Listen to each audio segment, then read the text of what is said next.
para pod check na to o what is the actual range sa sakyanan at heavy traffic o city commute siya nga gamit.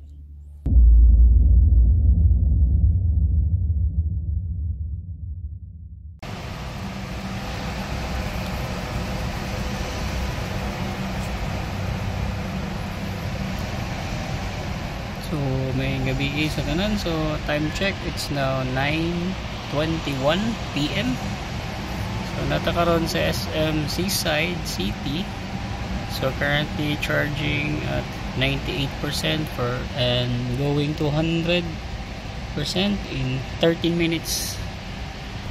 So karon, let's try to have it full charge at 100%, since karon this month it will turn to its 6th month na gamit ni nato siya, and based on the manual it is a good practice for cell balancing to the lower cell level balancing, and siguro characteristics mo good for the lithium iron phosphate type nga battery. At least 6 months you're going to perform low level cell balancing, since kani siya nga type of battery is pwede man siya i-charge 100% all the time. So muna siya yung upper cell balancing, so at least once a week 100%, but once every 6 months i-try na ikuha na siya best to perform low level cell balancing at below 10% before nimo siya i-full charge balik. Okay, so ito na siya 100%, then i-test drive na lang po na to kung pila gyud ang maabtan sa 100% battery to lower 10%. Okay,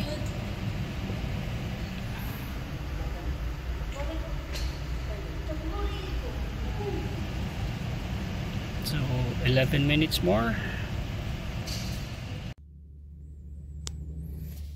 Okay, so good evening everyone.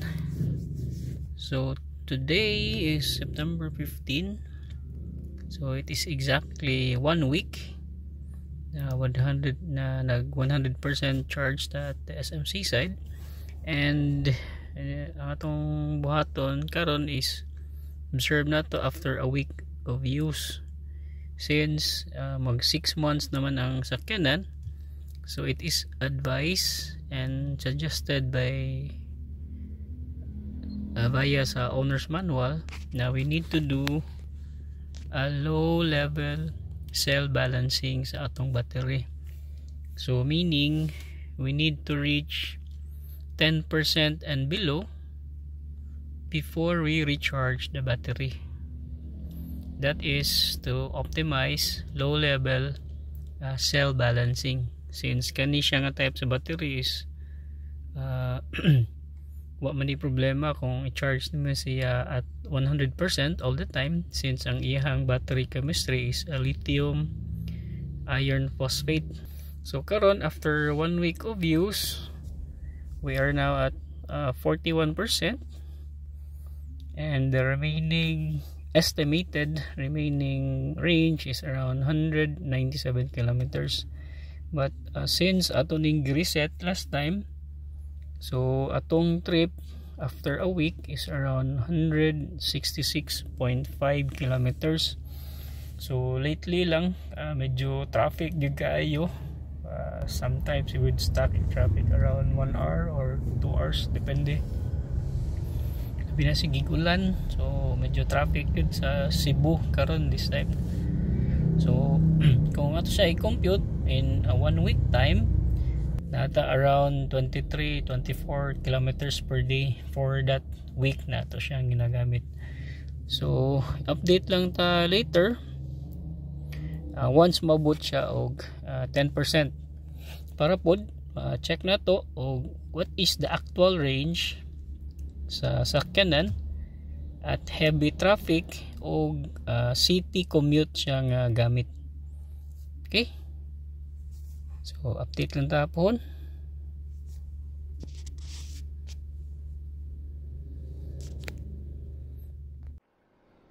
Okay, good morning. So today is Saturday, September 21, 2024. So time check, it's 8:42 in the morning. So gikan lang ta naghatod di Commander-in-Chief sa work and balik lang ta sa balay, and it's now the second week na we'll try to bring this down to, so it's now in the second week, we'll try to bring this down to below 10% for the low level cell balancing. So as of karon, we are now at 9% battery and already prompted na please recharge. Okay, so for the whole duration of the trip, ang setting na to was on standard regen, all on eco mode, but purely city traffic. So lately lang Cebu City, especially on rush hour, medyo traffic gud kaayo, and especially kanang matanggong ka sa dalan because of heavy rains and uban pa nga mga factors, no. So in total, we're able to accumulate 270.1 kilometers for the 2 weeks na travel, no, within city limits lang. So as we all know, kung siguro based on experience na pod, as traffic goes on heavily entirely, so imong battery percentage will likely be consumed on standstill kasagaran.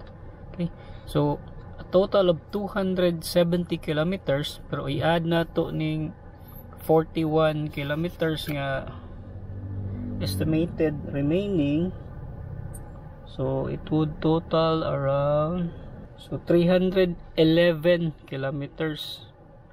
So from the range of 480, it's now down to 311 kilometers approximate, no. So na siya. So entirely city driving, heavy traffic. Yeah, usually kuan jud ta, rush hour jud na gamit permi. So I don't know if this one is ideal for an electric vehicle after 6 months. Okay. So since accumulated naman ta og this range, and also makita sa na nimo dire sa panel, no. So dire ka sa energy and consumption. So for the total of 2 weeks, around 14.5 energy efficiency og average speed at around 11 kilometers. So hinay jud kayo no sa good sud gud nga traffic. So in here also makita nimo ang consumption curve. So inana siya kay erratic, especially on city driving. Okay,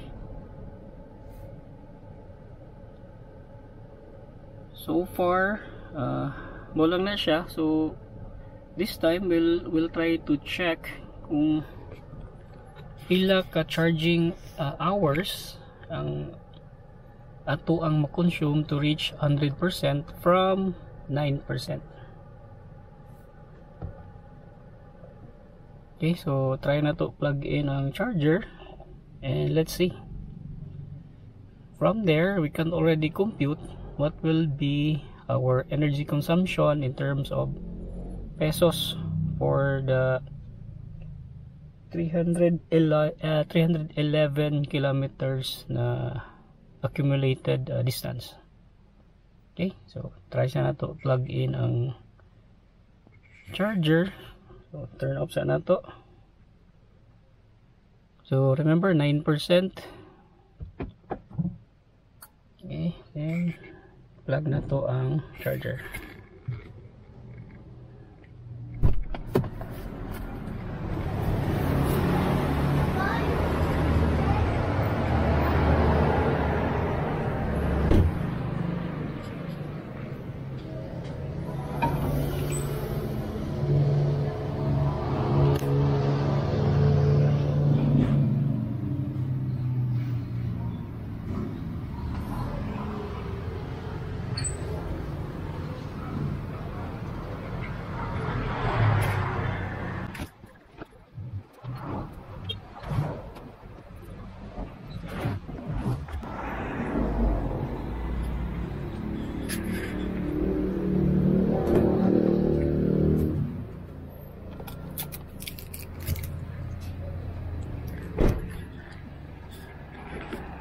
Okay, so charger plug in. And tap na to yung RFID card.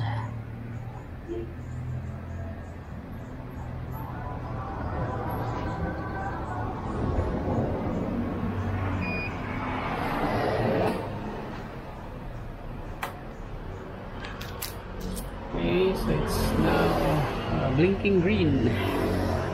So it's now charging.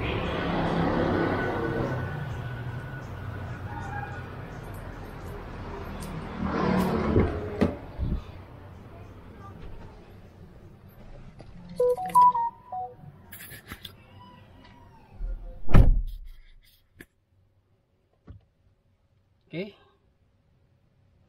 so from 9% battery, it would take around 9 hours and 18 minutes. So 9 hours and 18 minutes at 5.9 kilowatt hour charging. 5.9 kilowatts charging. Okay, so from there pwede na to ma-compute kung pila ang consumption in pesos o pila na pod ang ideal kilometers per liter sa na-consume sa for the 2 weeks na gigamit na to siya. So that includes already heavy traffic, especially on rush hour. Okay, so later try na to compute. So let us try to compute for the usage. 6 kilowatts multiplied by 9 hours and 18 minutes. That is approximately 9.3 hours is equal to 55.8 kilowatt hours. Multiply it to the current September per kilowatt hour. In our case, VECO. This would depend on your area utility service provider. In my case, it's 12 pesos and 10 centavos per kilowatt. Let's round it off to 13 pesos per kilowatt hour. It would be 725 pesos and 40 centavos, dividing it to 270 kilometers for the 2 week used. So it's 2 pesos and 7 centavos per kilometer. I think this is still much cheaper compared to gasoline or diesel powered vehicle in city driving conditions. Tell me what do you think. Just write them down on comments below. And see you on the next one. Maybe we will try a long distance ride outside the city after 6 months from now. Daghang salamat og sa sunod na pudpuhon. Okay, so after 9 hours of charging, so time check, it's now past 5 p.m. So, I'm gonna get a charge.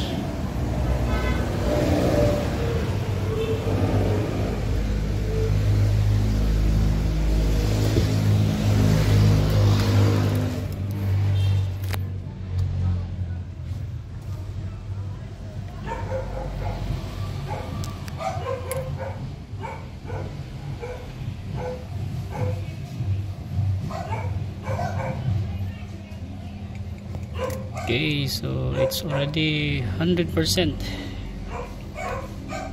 So reset sa natong balik ang atong trip meter, trip B.